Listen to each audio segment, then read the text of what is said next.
arraia harrapatzen zuen antimaten itzazun txalupak, saltzera, herrira, zein lehen otorri, abaltian, zein askarro, eta lehen ez hartzen dena beti arraia diru gehiago, reata.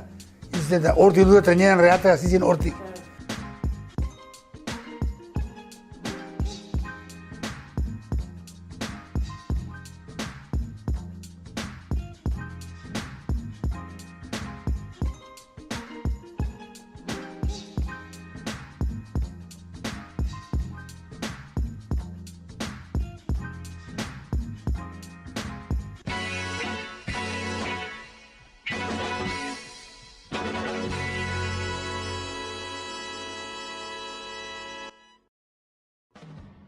Hondarribia Arraun Elkartea 1960an sortu zen ofizialki.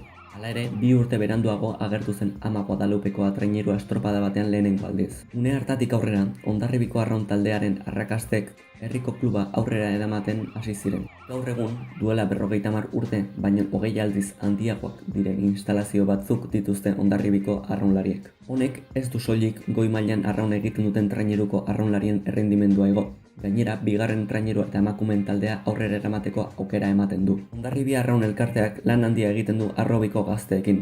Arraunlari beteranoak kirola uzten dutenerako, beste 2 arraunlari gazte eta indartsuagoak prest egoteko. Hondarribiaren arrakastek jarraitzaileen oinarri egonkor bat osatu dute lehen aipatutako modalitateetan. Honek, konpainia eta enpresa asko erakarri ditu babesletzat. Izan ere, gaur egun, Hondarribiko klubak 17 babesle ofizial ditu. Jarraitzaileei, zalei, entrenatzaileei, zuzendaritzakoei eta arraunlariei esker izango ez balitz, Hondarribia Arraun Elkarteak ezin izango zuen inoiz amestu gaur dagoen puntura iristea.